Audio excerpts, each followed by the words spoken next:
तिलक लगाया।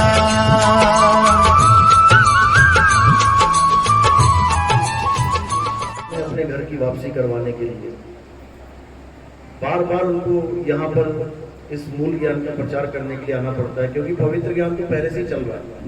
जब से सृष्टि बनी है पवित्र ज्ञान चल ही रहा है। ये वेद, पुराण, गीता, भागवत, आगे कुरान, बाइबल, इंजील, ये सब चल ही रहे हैं। लेकिन जो मूल ज्ञान है वो गुप्त है।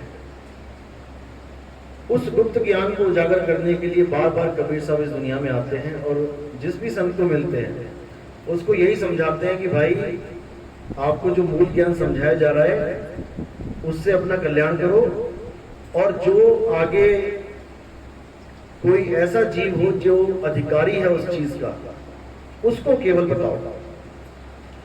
ये पूरा ज्ञान उजागर नहीं करना होता है, अपना पंथ चलाओ, लेकिन केवल अधिकारी जीव को ज्ञान दो, लेकिन इस मूल ज्ञान को हमेशा गुप्त रखो।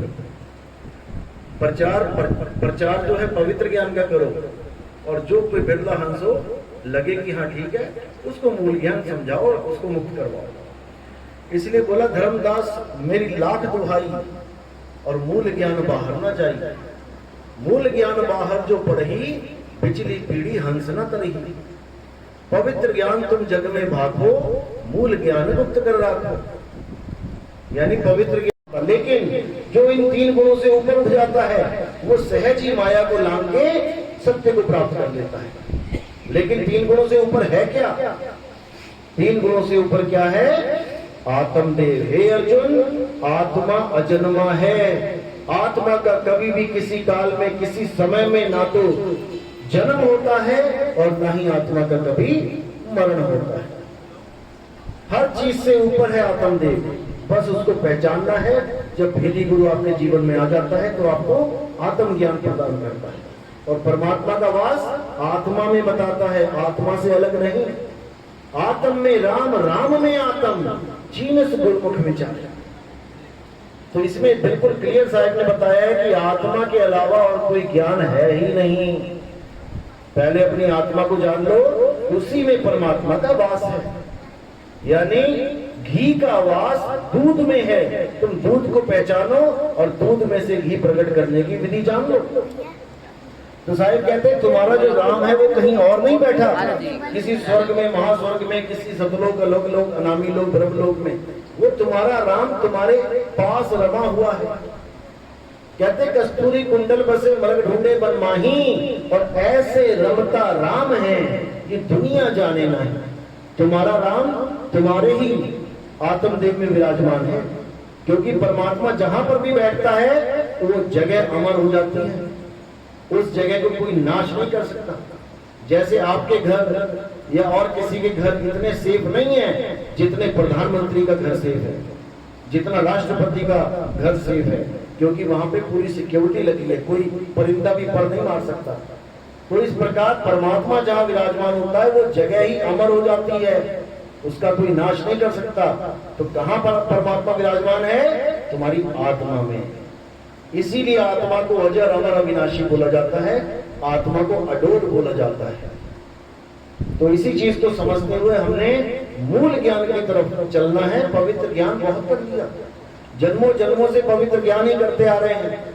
अब हमने आगे बढ़ना है और मूल ज्ञान को समझ के इस जन्म मरण के चक्र को खत्म कर देना है। यही मौका है।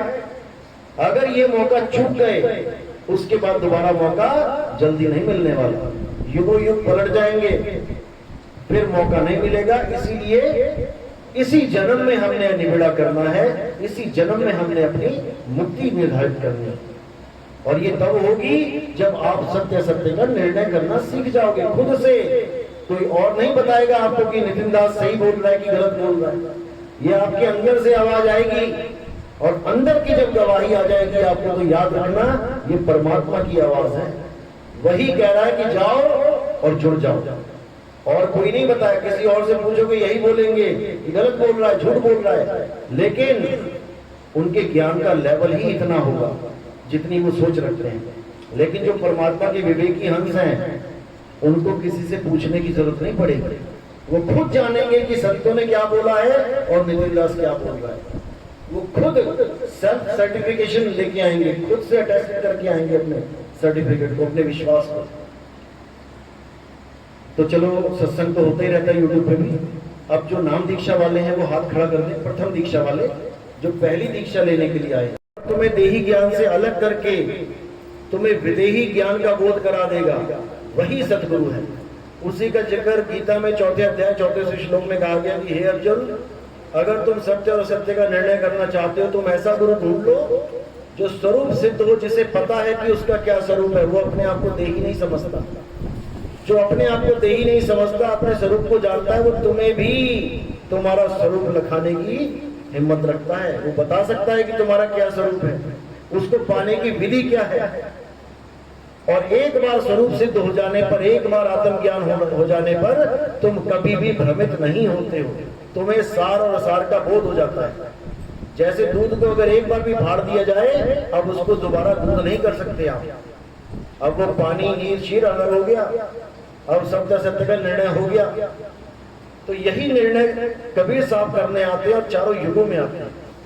सत सुकृत नाम से सतयुग में आते हैं, द्वापर में करुणामय नाम से आते हैं, त्रेता में मुनिंद्र नाम से आते हैं, और कलयुग में कबीर नाम से आते हैं। और उनका एक ही संदेश होता है, सब धर्मों, जितने भी धर्म है, जितने भी जात पात के लोग हैं, उन सबके लिए एक संदेश होता है कि आप सब एक हो।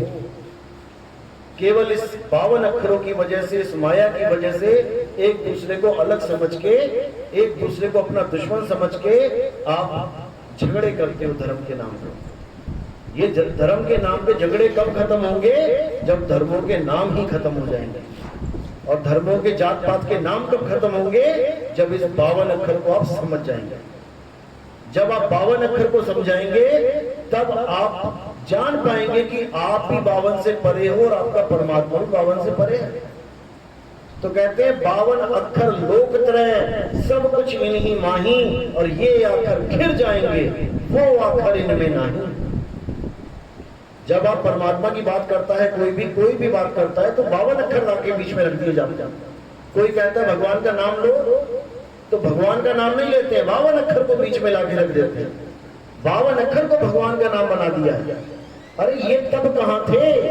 जब इंसान नहीं था इस दुनिया में। जब इंसान नहीं था तो क्या भगवान का नाम नहीं था? बिल्कुल था, क्योंकि वो आद सच, जुगाद सच, है भी सच, नानक होसी भी सच। वो तो सदा से है, लेकिन उस नाम का किसी को भेद ही नहीं पता। उस नाम के बारे में बताने आते हैं सतगुरु बंदी छोड़ कबीर साहब, और वो 52 से न्यारा करके बताते हैं। 52 अक्षरों के नाम तो इंसानों ने बना दिए, परमात्मा ने 52 अक्षरी नाम नहीं बनाया अपना। अगर उसका 52 अक्षरी नाम होता तो सारी दुनिया में एक ही नाम चल रहा होता। जैसे आपका नाम विजय है, तो सारी दुनिया में केवल आपको विजय नाम से ही जान रहे हैं सारे। आपके पासपोर्ट पे विजय लिखा है, किसी भी देश में चले जाओ आपको विजय ही बोला जाएगा, नाम नहीं बदलेगा आपका। इसी प्रकार अगर परमात्मा का कोई नाम 52 अक्षरी होता तो केवल वही चल रहा होता, बाकी कोई नाम ना लिया जाता। लेकिन हर देश में, हर जगह अलग अलग नाम चल रहे हैं। इसका मतलब ये नाम मैन मेड है, ये सेल्फ मेड नहीं है। तो इसी के लिए बोला कि जो नर पड़े 52 के फेरा, सो नर जानो काल के चेहरा। जो भी गुरु आपको 52 अक्षरी नाम देते हैं और कहते हैं बेटा अंत समय तक इसी का जाप करना है, इसी का सिमरन करना है, वही काल का दूत है। और कोई सींग नहीं निकलेंगे उसके आगे कि आप पहचान जाओ कि ये तो काल का दूत है। यही 52 अक्षरी से जोड़ने वाले गुरु ही काल दूत हैं। तो कहते जब 52 का टूटे डोरा, सहजे छूटे काल झकोरा, फिर नहीं आए फिर नहीं जाए, सार शब्द में रहे समाये। जब 52 का डोरा टूट गया तो काल झकोरा से अपने आप ही आप आजाद हो जाओगे। इन काल के दूतों से आपका मोह भंग हो जाएगा और आप सत्य की खोज में लग जाओगे।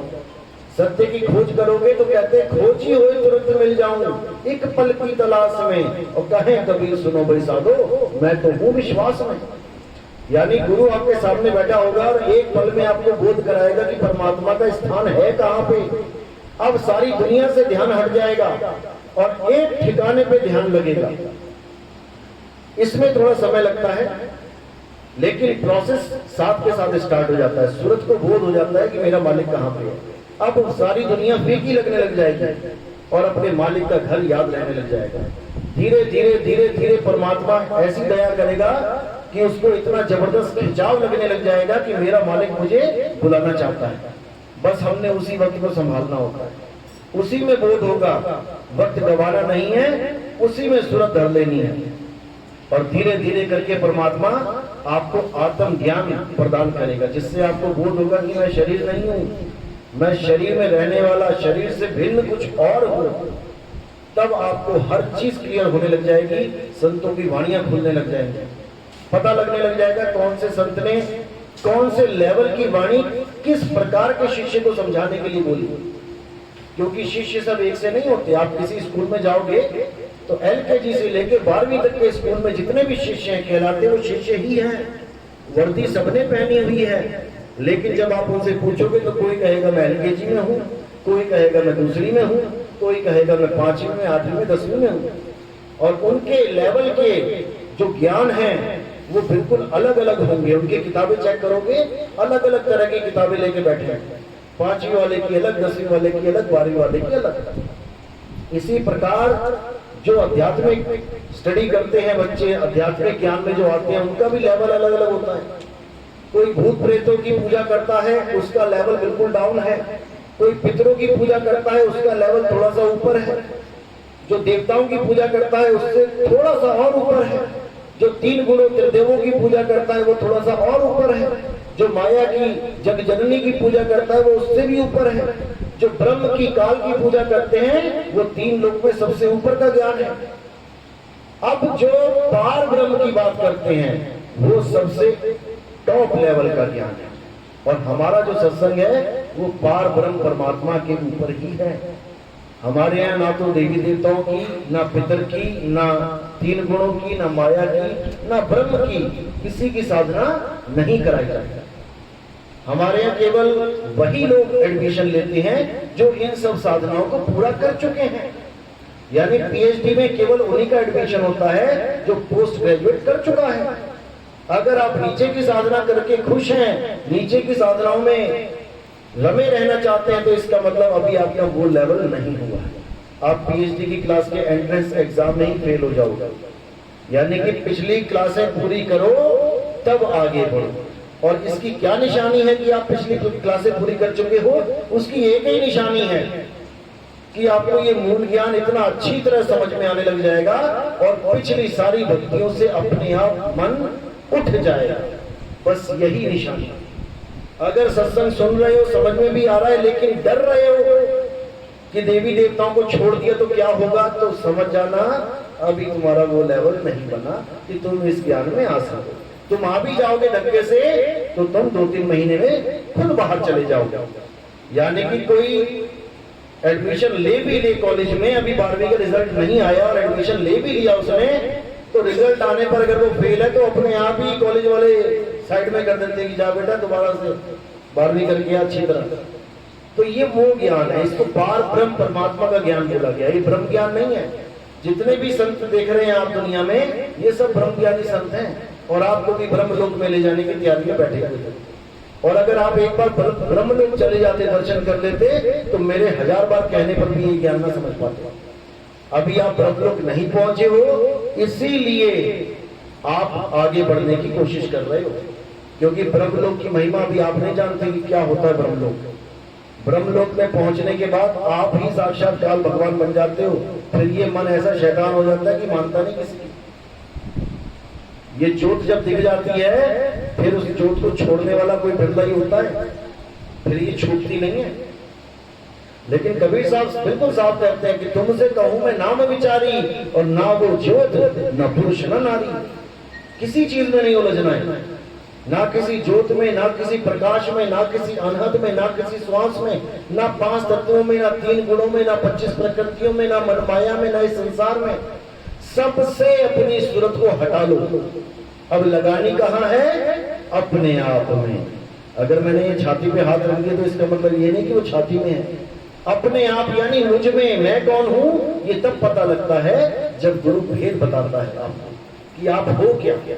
शरीर से अलग करके आपको दिखाता है कि बेटा शरीर असत्य है और तुम सत्य हो, तुम अजन्मे हो, शरीर जन्मता और मरता रहता है। तो हर चीज गुरु ही क्लियर करता है और 3 गुणों से ऊपर उठाने में केवल गुरु का ही योगदान होता है। 3 गुणों की भक्ति में भूल पड़ा संसार और कहें कबीर निज नाम बिन कैसे लागे पार। जब तक आप 3 गुणों से ऊपर नहीं उठे आप मुक्त नहीं हो सकते। 3 गुणों में क्या आता है, मैंने सत्संग में कई बार बताया है, जितने भी देवी देवता हैं, भगवान हैं, जितने भी, ये सब 3 गुणों में आते हैं। क्योंकि हर देवता का शरीर पैदा हो रहा है, बढ़ रहा है और उसके बाद तिरुभाव हो रहा है। उसके बाद जितनी भी मूर्तियां हैं, किसी भी भगवान की मूर्ति है, चाहे कृष्ण जी की, राम जी की, कबीर जी की, नानक जी की, किसी की भी मूर्ति ले लो, जब तक वो बन रही है वो रजोगुण में है, वो बन के तैयार हो गई, अब पूजी जा रही है तो वो सतोगुण में है, और जैसे ही वो खंडित हो जाती है वो तमोगुण में आ जाती है। ये तीनों गुण की भक्ति है। अब क्या है, जितने मंदिर मस्जिद गुरुद्वारे हैं ये सब जब बन रहे हैं रजोगुण में है, बन के तैयार हो गए, लोग आना जाना शुरू हो गए सतोगुण में है, और एक दिन जर्जर हालत में इनको तोड़ दिया जाता है या इनको छोड़ दिया जाता है तो ये तमोगुण में आ जाते हैं, तीनों गुणों में। इसी प्रकार जितने भी मंत्र हैं, कोई भी मंत्र किसी गुरु ने दिया, किसी ने कबीर ही दे दिया, कबीर कबीर जपो, तो जैसे ही कहा बोलते हो रजोगुण शुरू होता है, भी तक आता है सतोगुण, रा पे तमोगुण आ जाता है और मंत्र खत्म हो जाता है। जो नाम खत्म हो गया वो नाम पूर्ण नहीं है, जो नाम खुद खत्म हो गया वो नाम आपको पार नहीं कर सकता। तो साहिब ने बिल्कुल साफ बोला है कि 3 गुणों से जो ऊपर की चीज है उसका ध्यान करो। तो गीता में भी इसका जिक्र है कि हे अर्जुन, जो भी 3 गुणों से नीचे की भक्ति करता है